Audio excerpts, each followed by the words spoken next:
बाबा साहब आम्बेडकर ने अशोक विजयादशमी के दिन जो बुद्ध धम्म की दीक्षा लेने के पहले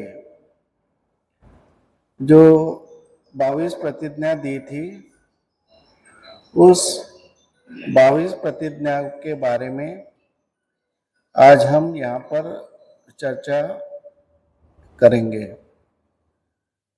उन्होंने जो 22 प्रतिज्ञाएं निर्माण की, 22 प्रतिज्ञाएं बाबा साहब आम्बेडकर ने निर्माण की, उनके पीछे क्या उद्देश्य होगा, उन्होंने 22 प्रतिज्ञा क्यों निर्माण की होगी, उनको क्यों जरूरत महसूस हुई, इसके बारे में हमें चिंतन करना आवश्यक है, जरूरी है। पूरे बौद्ध राष्ट्रों में,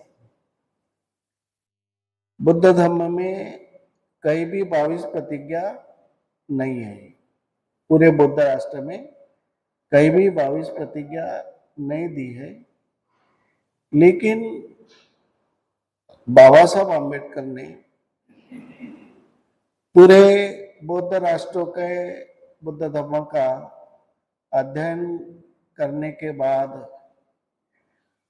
उन्हें ये निर्णय लिया कि भारत में बुद्ध धम्म को की दीक्षा देते समय 22 प्रतिज्ञा देना जरूरी है। उन्होंने ये निर्णय तब लिया जब उन्होंने बाहर देशों में बुद्ध धम्म को देखा और बाहर देशों के बुद्ध धम्म की परंपराओं को उन्होंने समझा, और भारत में जो परिस्थिति है उसका भी बाबा साहब आम्बेडकर ने बचपन से उसका अध्ययन किया।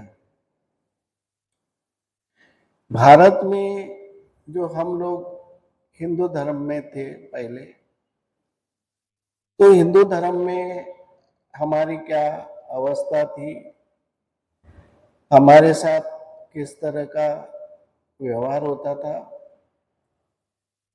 हमें किस तरह से दास बना के रखा था, हमारा किस तरह से शोषण किया जाता था, ये सारी बातें बाबा साहब आम्बेडकर ने समझी थी और उसका अनुभव भी उनको हुआ था। उनको भी बाबा साहब आम्बेडकर को भारत में अछूत समाज में पैदा होने की वजह से उनकी प्रताड़ना की गई थी, उनके ऊपर भी जुल्म ज्यादती हुई थी। इसलिए बाबा साहब आम्बेडकर ने सब बातों का अध्ययन करने के बाद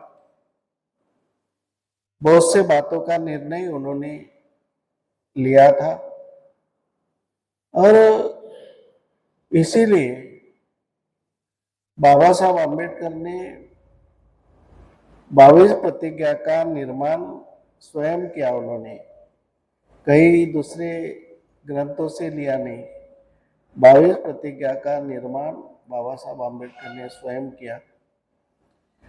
तो इसके पीछे बाबा साहब आम्बेडकर की मानसिकता क्या होगी, उस बारे में हमें चर्चा करने की आवश्यकता है। कि पहला जो बाबा साहब आम्बेडकर ने कहा कि पहली प्रतिज्ञा थी, मैं ब्रह्मा विष्णु और महेश, ब्रह्मा विष्णु महेश को कभी ईश्वर नहीं मानूंगा और न उनकी पूजा करूंगा। तो हिंदू धर्म में पहले हम थे, तो हिंदू धर्म के अनुसार जो भी हमारे ग्रंथ थे उसको भी हमें रामायण, महाभारत, पुराण, स्मृति, वेद, ये सभी ग्रंथ हिंदू धर्म में रहने के वजह से हम लोगों को जबरदस्ती से मानना पड़ता था और उसी ग्रंथों के आधार पर ये जो ईश्वरीय कल्पना हमारे दिमाग में डाली गई थी। ईश्वरीय कल्पना, ब्रह्मा विष्णु महेश, इस बारे में बाबा साहब अम्बेडकर यह कहते हैं कि मैं इनको ईश्वर नहीं मानूंगा। यानी ब्रह्मा विष्णु महेश हो गए होंगे, बाबा साहब अम्बेडकर उसका विरोध नहीं करते कि ब्रह्मा हो गया होगा, विष्णु हो गए होंगे, महेश हो गया होगा, या फिर वो बुद्ध धर्म में भी उनका कोई स्थान रहा होगा, लेकिन जो उनका रूप सामने डाला गया, उनका जो रूप सामने रखा गया, वह रूप था कि इनको ईश्वर माना गया। बाबा साहब का विरोध किसमें था? ईश्वर नहीं मानूंगा। इसके पीछे आप समझने की कोशिश करो कि बाबा साहब का विरोध था तो ईश्वर मानने में विरोध था। समझ गए ना? बाबा साहब का विरोध कहाँ था? ये ब्रह्मा विष्णु महेश इंसान हुए होंगे या फिर कोई भिक्षु रहे होंगे या बुद्ध धर्म में उनका कोई स्थान रहा होगा, उसका हमें कुछ लेन देन नहीं है। लेकिन बाबा साहब आम्बेडकर का कहना क्या है कि मैं उनको ईश्वर नहीं मानूंगा और उनकी उपासना नहीं करूंगा। ये हमारे लिए महत्व का है। इसलिए मैंने 22 प्रतिज्ञा का जो विषय इसलिए लिया कि जो ईश्वरीय कल्पना है वो आदमी को गुलाम बनाती है। इसलिए ईश्वर कल्पना है, इसलिए आदमी पूजा अर्चा करता है, इसलिए लोग कर्मकांड करते हैं, धार्मिक क्रियाएं करते हैं। क्यों? कि वो ईश्वर को मानते हैं और ईश्वर को मानने से उनके मन में ये एक भावना रहती है कि मैं ईश्वर की पूजा अर्चा करूंगा तो ईश्वर मुझे कुछ न कुछ प्रसन्न होगा और मुझे कुछ न कुछ देगा। वो जैसे अभी हमारे इस तरफ भी चल रहा है कि कुछ लोग परित्राण की भावना करते हैं, परित्राण रखते हैं, तो कुछ लोगों की भावना अच्छी रहती है, लेकिन कुछ लोगों की भावना ऐसी रहती है कि मैं परित्राण मेरे घर में करने से मेरे घर के सारे दुख, समस्या, बीमारियां जो कुछ है वो सारी दूर हो जाएंगी और मेरे घर में सुख शांति पैदा होगी। ये उनके पीछे जो कल्पना होती है, वो कल्पना के पीछे क्या है? ईश्वरीय अवधारणा। ये कल्पना इसलिए निर्माण होती कि कहीं ना कहीं उनके दिमाग में वो ईश्वरीय अवधारणा रहती है कि नहीं मैं पूजा करने से, लेकिन उसके पीछे ये वो विचार नहीं रहता कि पूजा करने से हमारे घर में कुछ लोग आएंगे, रिश्तेदार आएंगे और धम्म के बारे में चर्चा होगी, धम्म का प्रबोधन मिलेगा और जितना अच्छा प्रबोधन होगा आपके मन को जितना स्पर्श करेगा उतना आपकी जो समस्याएं थी, आपकी जो समस्या पीड़ा वो दूर हो जाती है। ये उसका मुख्य उद्देश्य है कि अपने घर में धम्म का एक प्रबोधन होना चाहिए, धम्म की देशना होना चाहिए। ये मुख्य उद्देश्य होना चाहिए, ताकि हमारे घर में जो भी वैचारिक जो भी भावनाएं हैं, हमारे मन में जो भी विचार है, वो विचारों में परिवर्तन आ जाए और हमारे घर में ऐसा वातावरण बन जाए कि हमारे घर में शांति सुख निर्माण हो, ऐसा वातावरण निर्माण हो। ये भावना होनी चाहिए। अगर ऐसी भावना है तो हम जो पूजा अर्चा करते हैं वो सफल है, सक्सेस है। अगर इसके पीछे ईश्वरीय अवधारणा होगी, कर्मकांडों की भावना होगी, तो वो सक्सेस नहीं है।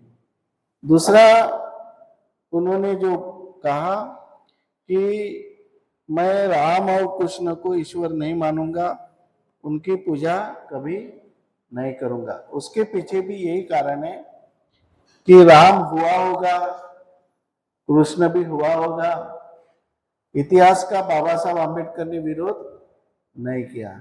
क्या इतिहास का बाबा साहब ने इतिहास का कभी विरोध नहीं किया। हुआ होगा, राम भी हुआ होगा, कृष्ण भी हुआ होगा, या किसी जातक कथा में उसका रूपान, लेकिन मैं इनको ईश्वर नहीं मानूंगा। सही जो बात है उसमें ईश्वर मानने की, कि मैं इनको ईश्वर नहीं मानूंगा, ये मुख्य बात है। उसके बाद में उन्होंने ये कहा कि मैं गौरी गणपति आदि हिंदू धर्म के किसी भी देवी देवता को नहीं मानूंगा। ये तो देवी देवता हो गए, लेकिन ये देवी देवता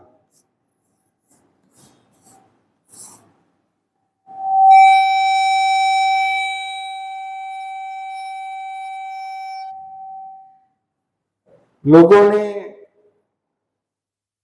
सिर्फ ईश्वरीय भावना को नहीं लागू किया था, ईश्वरीय भावना की अवधारणा सिर्फ नहीं रखी थी, तो उनके पीछे देवी देवता की भी भावना रखी है।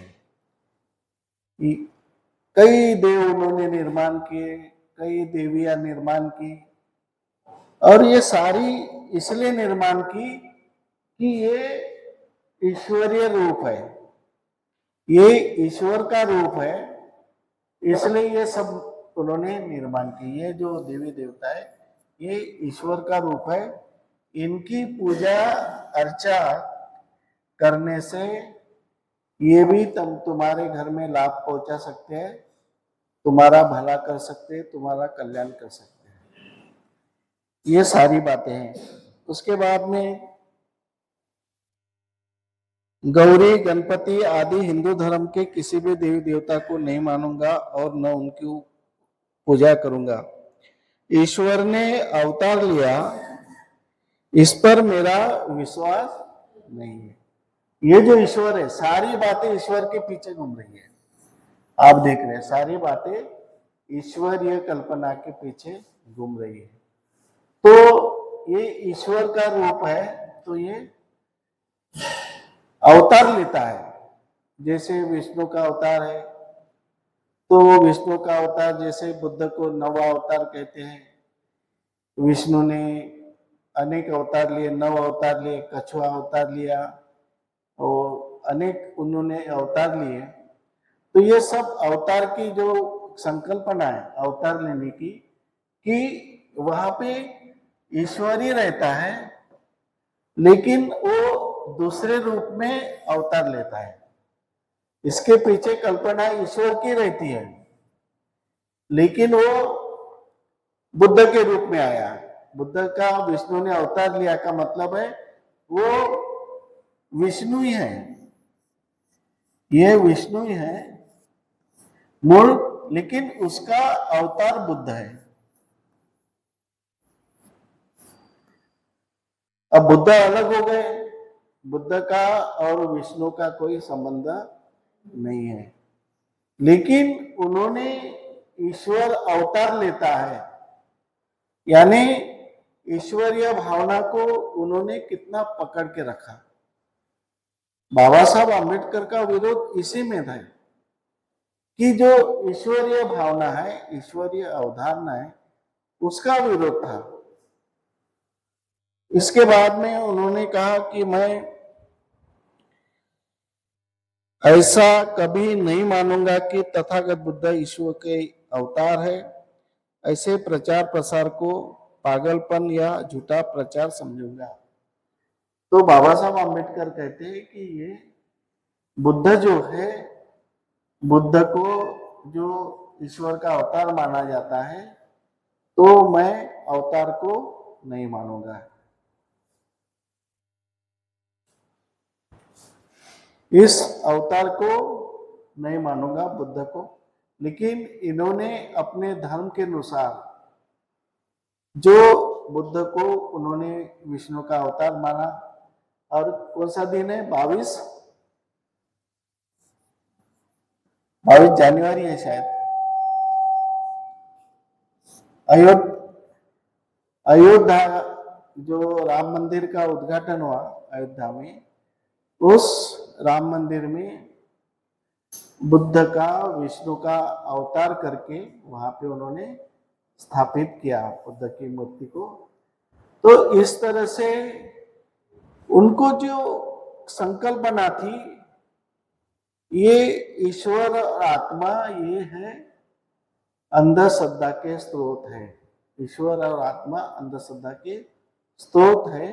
और बाबा साहब आम्बेडकर को ये दो चीजों का मानते नहीं थे, ईश्वर को नहीं मानते थे और आत्मा को नहीं मानते थे। इसलिए अभी उनको ये लगा कि हमारा समाज अभी भी हिंदू धर्म से बाहर नहीं निकला है, हिंदू धर्म में कुछ दिन रहेगा।